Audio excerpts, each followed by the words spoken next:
ಆತ್ಮೀಯ ಸ್ನೇಹಿತರೆ, ಎಲ್ಲರಿಗೂ ಗೋಲ್ ಬೋರ್ಡ್ ನ್ಯೂಸ್ ಚಾನಲ್ಗೆ ಸ್ವಾಗತ. ಈ ಒಂದು ವಿಡಿಯೋದಲ್ಲಿ ಗೃಹಲಕ್ಷ್ಮಿ ಯೋಜನೆಯ 32ನೇ ಕಂತಿನ ಹಣವನ್ನ ಪಡೆದುಕೊಂಡು ಯಾರೆಲ್ಲ 33ನೇ ಕಂತಿನ ಹಣಕ್ಕಾಗಿ ವೇಟ್ ಮಾಡ್ತಾ ಇದ್ದೀರಾ ಅಂತಹ ಒಂದು ಫಲಾನುಭವಿಗಳಿಗೆ ಸಂಬಂಧಪಟ್ಟಂತೆ. ಹೌದು ಸ್ನೇಹಿತರೆ, ಈಗಾಗಲೇ ಗೃಹಲಕ್ಷ್ಮಿ ಯೋಜನೆಯ 32ನೇ ಕಂತಿನ ಹಣ ಇನ್ನೂ ಕೂಡ ಕೆಲವೊಂದಿಷ್ಟು ಜಿಲ್ಲೆಗಳಿಗೆ ಪೆಂಡಿಂಗ್ ಉಳಿದಿತ್ತು.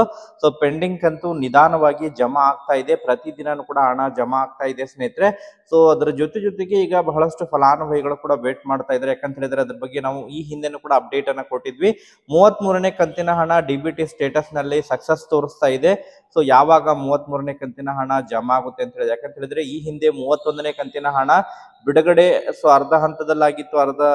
ಫಲಾನುಭವಿಗಳಿಗೆ 31ನೇ ಕಂತಿನ ಹಣ ಜಮಾ ಆಗಿತ್ತು.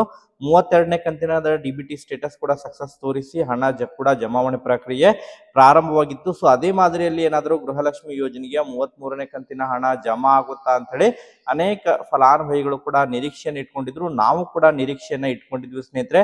ಇನ್ನು ಈ 32ನೇ ಕಂತಿನ ಹಣವನ್ನ ಜಮಾವಣೆಯಾಗುವಂತಹ ಹಂತದಲ್ಲೇ 33ನೇ ಕಂತಿನ ಹಣದ ಡಿಬಿಟಿ ಸ್ಟೇಟಸ್ ಕೂಡ ಸಕ್ಸಸ್ ತೋರಿಸ್ತಾ ಇತ್ತು. ಬಟ್ ಈಗಾಗಲೇ ಕಳೆದ ಸುಮಾರು 3-4 ದಿನಗಳಿಂದನೂ ಕೂಡ ಫಲಾನುಭವಿಗಳು ವೇಟ್ ಮಾಡ್ತಾ ಇದ್ದಾರೆ. ಗೃಹಲಕ್ಷ್ಮಿ ಯೋಜನೆಯ 33ನೇ ಕಂತಿನ ಹಣ ಯಾವಾಗ ಜಮಾವಣೆ ಆಗುತ್ತೆ ಅಂತ ಹೇಳಿ. ಸೊ ಒಟ್ಟಾರೆಯಾಗಿ ಗೃಹಲಕ್ಷ್ಮಿ ಯೋಜನೆಯ 32ನೇ ಕಂತಿನ ಹಣವನ್ನ ಪಡೆದುಕೊಂಡಿರುವಂತಹ ಫಲಾನುಭವಿಗಳಾಗಿರ್ಬೋದು, 31ನೇ ಕಂತಿನ ಹಣವನ್ನ ಪಡೆದುಕೊಂಡಿರುವಂತಹ ಫಲಾನುಭವಿಗಳು ಯಾರು ಕೂಡ ವರಿ ಮಾಡ್ಕೊಳ್ಳುವಂತಹ ಅವಶ್ಯಕತೆ ಇಲ್ಲ ಸ್ನೇಹಿತರೆ. ಈಗಾಗಲೇ 33ನೇ ಕಂತಿನ ಹಣ ಬಿಡುಗಡೆಗೆ ಸಂಬಂಧಪಟ್ಟಂತೆ ಕೆಲವೊಂದಿಷ್ಟು ಕ್ಲಾರಿಫಿಕೇಶನ್ ಲಭ್ಯವಾಗಿದ್ದು, ಯಾವಾಗಿನಿಂದ 33ನೇ ಕಂತಿನ ಹಣ ಜಮಾವಣೆ ಪ್ರಕ್ರಿಯೆ ಪ್ರಾರಂಭವಾಗಲಿದೆ. ಸೊ ಈಗಾಗಲೇ ಅದಕ್ಕೆ ಸಂಬಂಧಪಟ್ಟಂತಹ ಕೆಲವೊಂದಿಷ್ಟು ಬಿಗ್ ಅಪ್ಡೇಟ್ಗಳು ಲಭ್ಯವಾಗಿದ್ದು, ಒಟ್ಟಾರೆಯಾಗಿ ಫಲಾನುಭವಿಗಳಿಗೆ ಕಂಪ್ಲೀಟ್ ಆದಂತಹ ಅಪ್ಡೇಟ್ ಅನ್ನ ತಮಗೆ ತಿಳಿಸುವಂತಹ ಪ್ರಯತ್ನವನ್ನ ಈ ಒಂದು ವಿಡಿಯೋದ ಮೂಲಕ ಮಾಹಿತಿಯನ್ನ ತಿಳಿಸ್ತಾ ಹೋಗ್ತೀನಿ ಸ್ನೇಹಿತರೆ. ವಿಡಿಯೋ ಕೂಡ ತಮಗೆ ಸಹಾಯ ಆಗಲಿದೆ. ಸೊ ಆ ಕಾರಣಕ್ಕಾಗಿ ಪ್ರತಿಯೊಬ್ಬರು ಕೂಡ ತಾವು ಚಾನೆಲ್ ಅನ್ನ ಸಬ್ಸ್ಕ್ರೈಬ್ ಮಾಡಿಕೊಂಡೆ ವಿಡಿಯೋನ ವೀಕ್ಷಣೆ ಮಾಡಬೇಕು ಸ್ನೇಹಿತರೆ. ಹಾಗಾದ್ರೆ ಬನ್ನಿ ಸ್ನೇಹಿತರೆ, ತಡ ಮಾಡದೆ ಈ ಒಂದು ವಿಡಿಯೋನ ಪ್ರಾರಂಭಿಸೋಣ.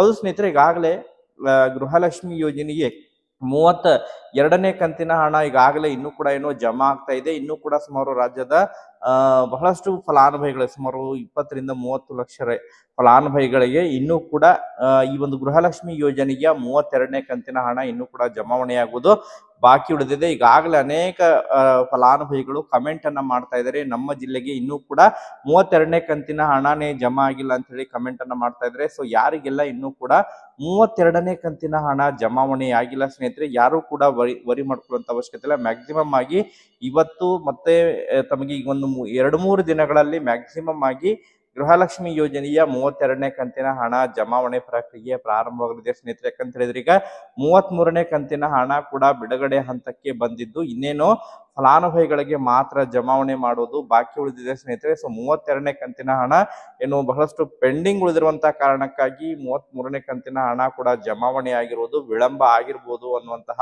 ಮಾಹಿತಿಗಳು ಕೂಡ ಈಗ ಕೇಳಿ ಬರ್ತಾ ಇದಾವೆ ಸ್ನೇಹಿತರೆ. ಸೊ ಒಟ್ಟಾರೆಯಾಗಿ ಗೃಹಲಕ್ಷ್ಮಿ ಯೋಜನೆಯ 33ನೇ ಕಂತಿನ ಹಣ ಬಿಡುಗಡೆಗೆ ಸಂಬಂಧಪಟ್ಟಂತೆ ಕೂಡ ಬಿಗ್ ಅಪ್ಡೇಟ್ಗಳು ಲಭ್ಯವಾಗ್ತಾ ಇದಾವೆ ಸ್ನೇಹಿತರೆ. ಈಗಾಗಲೇ ತಮಗೆಲ್ಲ ಗೊತ್ತಿರುವ ಹಾಗೆ ಗೃಹಲಕ್ಷ್ಮಿ ಯೋಜನೆಯ ಹಣವನ್ನ ಹಬ್ಬಗಳನ್ನ ಬಂದಂತಹ ಸಂದರ್ಭದಲ್ಲಿ ಬಹಳಷ್ಟು ಸಂದರ್ಭದಲ್ಲಿ ಹಣವನ್ನ 2 ಕಂತುಗಳನ್ನ ಒಟ್ಟಾರೆಯಾಗಿ ಜಮಾವಣೆಯನ್ನ ಮಾಡ್ತಾರೆ ಸ್ನೇಹಿತರೆ. ಕಳೆದ ವರ್ಷನೂ ಕೂಡ ಆ ರೀತಿ ಗಣೇಶ ಚತುರ್ಥಿ ಆಗಿರ್ಬೋದು, ವರಮಹಾಲಕ್ಷ್ಮಿ ಹಬ್ಬ ಆಗಿರ್ಬೋದು ಸ್ನೇಹಿತರೆ. ಸೊ ಆ ಒಂದು ಹಿನ್ನೆಲೆಯಲ್ಲಿ ಈ ಬಾರಿನೂ ಕೂಡ ಗೃಹಲಕ್ಷ್ಮಿ ಯೋಜನೆಯ 33ನೇ ಕಂತಿನ ಹಣವನ್ನ ವರಮಹಾಲಕ್ಷ್ಮಿ ಹಬ್ಬದ ಒಳಗಾಗಿ ಎಲ್ಲರ ಖಾತೆಗಳಿಗೆ ಹಣವನ್ನ ಜಮಾವಣೆಯನ್ನ ಮಾಡ್ಲಿಕ್ಕೆ ಸಿದ್ಧತೆಯನ್ನ ನಡೆಸ್ತಾ ಇದೆ ಅನ್ನುವಂತಹ ಮಾಹಿತಿಗಳು ಕೇಳಿಬರ್ತಾ ಇದಾವೆ ಸ್ನೇಹಿತರೆ. ಹೌದು ಸ್ನೇಹಿತರೆ, ಇದೇ ಆಗಸ್ಟ್ 28ನೇ ತಾರೀಕಿಗೆ ವರಮಹಾಲಕ್ಷ್ಮಿ ಹಬ್ಬ ಕೂಡ ಇದೆ. ಸೊ ಆ ಒಂದು ಹಿನ್ನೆಲೆಯಲ್ಲಿ ಅದರ ಒಳಗಾಗಿ ಎಲ್ಲರ ಖಾತೆಗಳಿಗೆ ಹಣ ಜಮಾವಣೆ ಆಗ್ಬೇಕಂತ ಹೇಳಿದ್ರೆ ಮ್ಯಾಕ್ಸಿಮಮ್ ಆಗಿ ಸುಮಾರು ಒಂದು 10 ದಿನಗಳ ಪೂರ್ವ ಮುಂಚಿತವಾಗಿ ಹಣವನ್ನ ಜಮಾವಣೆಯನ್ನ ಮಾಡ್ಬೇಕಾಗುತ್ತೆ. ಸೊ ಮ್ಯಾಕ್ಸಿಮಮ್ ಆಗಿ ಗೃಹಲಕ್ಷ್ಮಿ ಯೋಜನೆಯ 33ನೇ ಕಂತಿನ ಹಣವನ್ನ ಆಗಸ್ಟ್ 20ರ ಆಸುಪಾಸಿಗೆ ಜಮಾವಣೆಯಾಗುವಂತಹ ನಿರೀಕ್ಷೆ ಇದೆ ಎನ್ನುವಂತಹ ಮಾಹಿತಿಗಳು ಇದೀಗ ಕೇಳಿ ಬರ್ತಾ ಇದಾವೆ ಸ್ನೇಹಿತರೆ. ಸೊ ಒಟ್ಟಾರೆಯಾಗಿ ವೇಟ್ ಮಾಡೋಣ. ಇನ್ನೊಂದು ಸುಮಾರು 3-4 ದಿನಗಳ ಕಾಲ ವೇಟ್ ಮಾಡಿ ಸ್ನೇಹಿತರೆ. ಗೃಹಲಕ್ಷ್ಮಿ ಯೋಜನೆಯ ತಮಗೆ 33ನೇ ಕಂತಿನ ಹಣ ಆಗಸ್ಟ್ 20 ಅಥವಾ 21ನೇ ಆಸುಪಾಸಿಗೆ ಹಣ ಜಮಾವಣೆ ಆಗಲಿದೆ. ಅಲ್ಲಿಯವರೆಗೆ ಪೆಂಡಿಂಗ್ ಕಂತುಗಳು ಏನಿದಾವೆ, ಈ 31 ಆಗಿರ್ಬೋದು, 32 ಆಗಿರ್ಬೋದು, ಎರಡೂ ಕೂಡ ಅಲ್ಲಿವರೆಗೆ ಕಂಪ್ಲೀಟ್ ಆಗಿ ಜಮಾವಣೆ ಆಗಲಿದೆ. ತದನಂತರ ಆಗಸ್ಟ್ 20ರಿಂದ ಹಿಡ್ಕೊಂಡು 28, 30 ಅಥವಾ ಆಗಸ್ಟ್ ಅಂತ್ಯದವರೆಗೂ ಕೂಡ ಹಣ 33ನೇ ಕಂತಿನ ಹಣ ಕ್ರೆಡಿಟ್ ಆಗಲಿದೆ. ಸೊ ವರಮಹಾಲಕ್ಷ್ಮಿ ಹಬ್ಬದ ಆಸುಪಾಸು ಫಲಾನುಭವಿಗಳ ಖಾತೆಗಳಿಗೆ ಹಣ ಕ್ರೆಡಿಟ್ ಆಗಲಿದೆ ಸ್ನೇಹಿತರೆ. ಗುಡ್ ನ್ಯೂಸ್ ಅಂತೇಳಿ ಹೇಳ್ಬೋದು ಸ್ನೇಹಿತರೆ. ಒಟ್ಟಾರೆಯಾಗಿ DBT ಸ್ಟೇಟಸ್ ನಲ್ಲಿ ತೋರಿಸ್ತಾ ಇದ್ರು ಕೂಡ ಹಣ ಜಮಾವಣೆ ಆಗಿಲ್ಲ. ಆ ಒಂದು ಕಾರಣಕ್ಕಾಗಿ ಹಣವನ್ನ ತಡೆ ಹಿಡಿದಿರಬಹುದು ಎನ್ನುವಂತಹ ಮಾಹಿತಿಗಳು ಕೇಳಿ ಬರ್ತಾ ಇದಾವೆ. ಸೊ ವೇಟ್ ಮಾಡೋಣ. ಮತ್ತೆ ಇದಕ್ಕೆ ಸಂಬಂಧಪಟ್ಟಂತೆ ಅಪ್ಡೇಟ್ಗಳು ಲಭ್ಯವಾದರೆ ತಮಗೆ ಅದ್ರ ಬಗ್ಗೆ ಇನ್ಫಾರ್ಮೇಶನ್ ಅನ್ನ ತಿಳಿಸ್ಕೊಡ್ತೇನೆ ಸ್ನೇಹಿತರೆ. Okay, thank you for watching this video.